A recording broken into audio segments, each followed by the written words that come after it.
Kila mtu amebaki na mshangao na hakuna aliyekuwa anategemea kwamba ingekuja kufika siku moja Gigy Money angekuja kuzungumza haya ambayo ameweza kuyasema.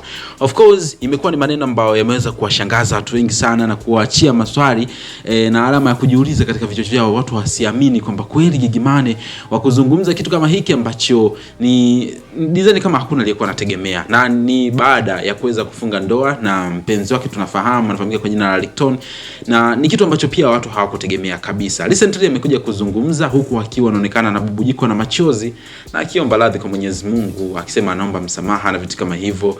Lakini yote kwa yote twende kusanua kiundani zaidi uweze kufahamu kile ambacho Gigy Money ameweza kusema kwamba ni moja ya makosa ambayo aliweza kuyafanya na anatamani moyo wake uweze kumsamehe, nafsi yake iweze kumsamehe na ajione mpya, aweze kusimama katika mstari ambao sasa anaamini. Mimi naitwa Gabby Official, naomba nikukumbushe tuanze tu moja kwa moja mwanzo mpaka mwisho hii video ukapata kufahamu kweli wote, lakini muhimu kabisa ni kwamba hapa ndio mahali sahihi ambapo nitakuwa nakuletea updates zote kwa wakati sahihi. Kwa hiyo cha kufanya, tumia sekunde moja kubonyeza neno subscribe hapo chini ya hii video. Baada hapo like video, kisha kwenye sehemu ya comment utakuja kuniachia maoni yako kutokana na kile ambacho utakomeza kukitazama katika hii video. Tunafahamu kweli kabisa kwamba juzi kati kulikuwa kuna ndoa kati ya Gigy Money pamoja na mume wake. Ilikuwa ni ndoa ambayo hakuna kilikuwa anategemea kama ingekuja kufungwa, lakini ikapita salama kabisa. Ni muda sasa umepita tangu Gigy Money pamoja na bibi wake walivyoingia kwenye mahusiano, walivyofunga ndoa, lakini tumenotice pia kulikuwa kuna utofauti. Gigy Money yule wa kipindi kile before hajafunga ndoa sio Gigy Money huyu. Tunakumbuka pia kwamba alibadilisha mpaka dini kutoka kuwa Mkristo mpaka kuwa Muislamu. So watu wakategemea kwamba pengine haitochukua muda mrefu sana Gigy Money atacharuka kwa mara nyingine. Ijapokuwa mara kadhaa tumekuwa tukiona pia kwamba anasema mimisi aina fulani hivi ya maisha alikuwa anaishi, kujiachia nini, kwenda live Instagram kuchamba watu na vitu kama hivyo.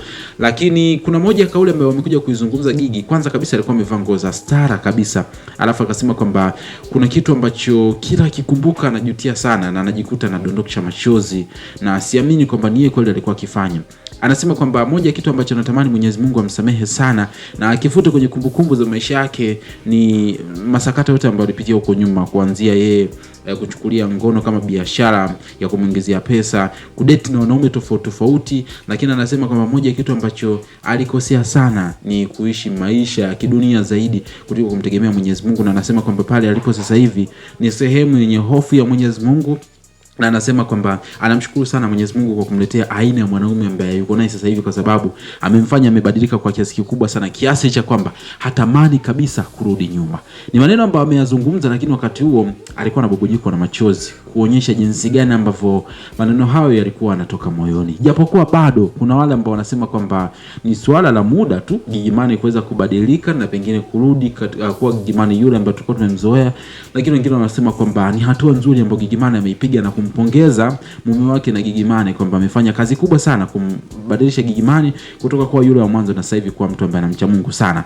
I don't know, mimi sina cha kuzungumza kwenye hili kwa sababu hawa ni wasanii. So wasanii waga skendo zao nyingi sana, wanakaa kwenye mahusiano, unaona watu wako serious, alafu kesho na kesho kutwa na kuja kuibuka mengine. Sina la kusema zaidi tu ya kumwombea mahusiano yake yakae poa. Lakini kwa upande wako tuambie, unadhani kwamba inawezekana safari mpya maisha ya Gigy Money kwenye kumtumainia Mwenyezi Mungu na kuachana na maovu yote, ama maisha ya kidunia, au ndo tuseme kwamba ni swala la muda kama ambavyo wanasema wengine? Comment yako ikioseka hapo chini utakometisha sana, lakini usisahau tu kusubscribe kwa ajili ya kupata updates kwenye video zijazo.